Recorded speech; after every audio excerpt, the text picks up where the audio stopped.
बेघर कहानी हर औरत की। तुम्हें किसी भी बात की तमीज़ ही नहीं है।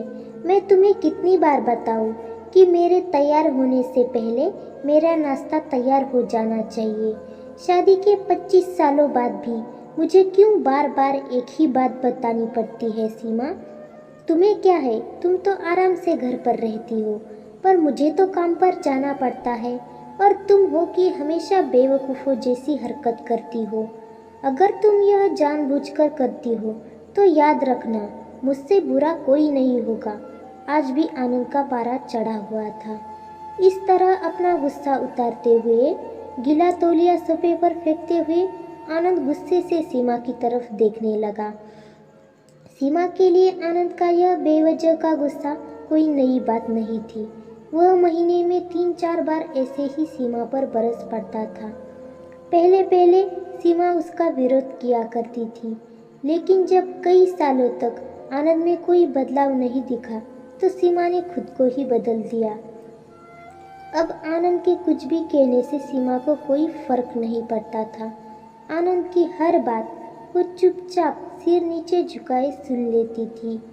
शादी के पहले 4-5 साल तक सीमा ने पूरी कोशिश की थी कि आनंद को बदला जाए, लेकिन फालतू का गुस्सा करना और बाद में सीमा को भला बुरा कहना, यह मानो जैसे उसकी आदत बन गई थी। कोई भी वाद विवाद होता तो आनंद सीधा सीमा को बोल देता, अगर मैं तुम्हें अच्छा नहीं लगता तो क्यों नहीं चली जाती अपने मायके, क्यों रहती हो मेरे साथ। इतना सब कुछ होने के बावजूद सीमा आनंद के साथ रहती थी, क्योंकि उसे अपनी बेटी की फिक्र थी।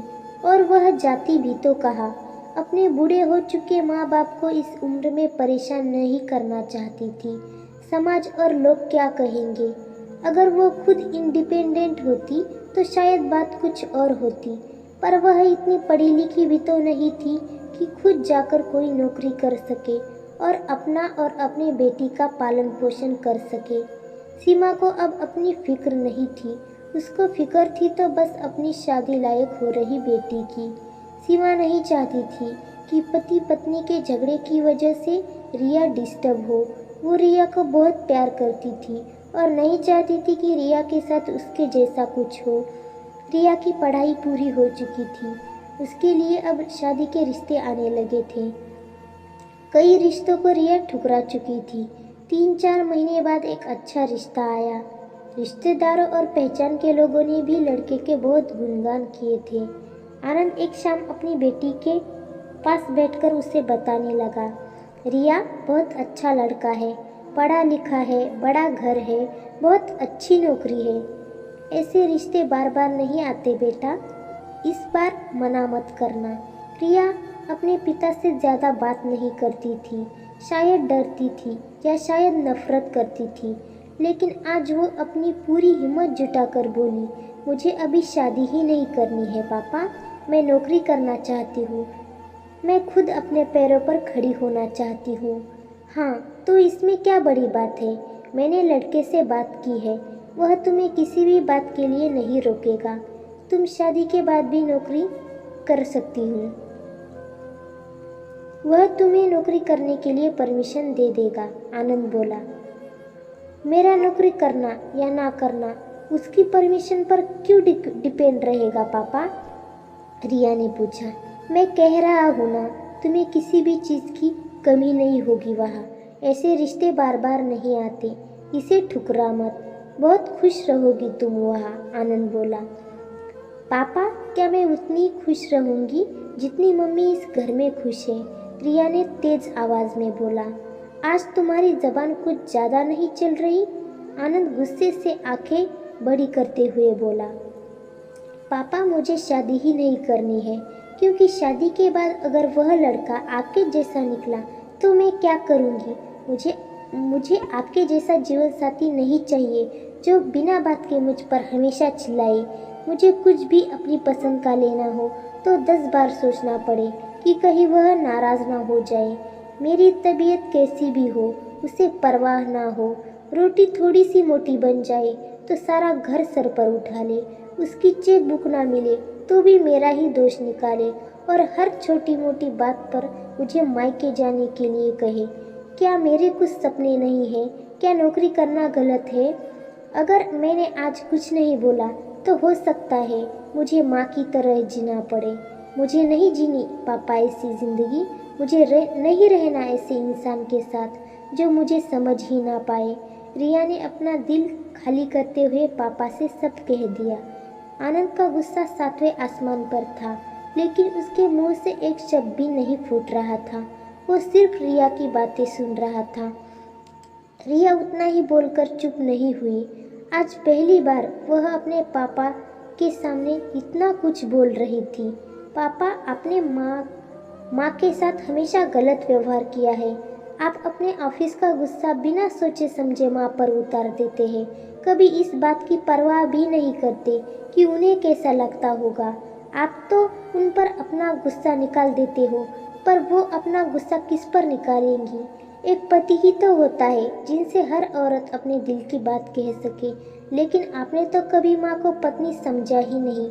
आप तो माँ से ऐसे बात करते हैं वैसे तो कोई नौकरानी से भी नहीं करता होगा। कभी उनसे प्यार से बात करते हुए तो मैंने आपको कभी देखा ही नहीं पापा। आपकी बातें सुन सुन माँ ने अपना स्वाभिमान खो दिया। आनंद आज पहली बार अपने किए बर्ताव को महसूस कर पा रहा था। वो इतना ही बोल पाया, जो तुम्हारा मन है वो करो, मैं तो इतना बुरा हूँ ना? रिया ने आनंद का हाथ पकड़ा और बोली, पापा, मुझे सिर्फ एक सवाल का जवाब दे दो। क्या आप चाहेंगे कि मेरा पति आपके जैसा हो?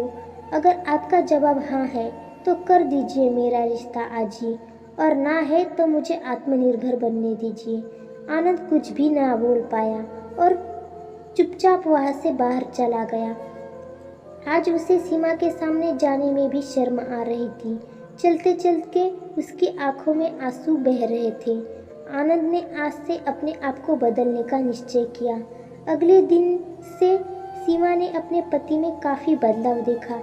वह सोचने लगी कि जो हिम्मत रिया ने दिखाई है, वह हिम्मत अगर मैं पहले दिखा देती तो शायद आज परिस्थितियाँ कुछ और होती।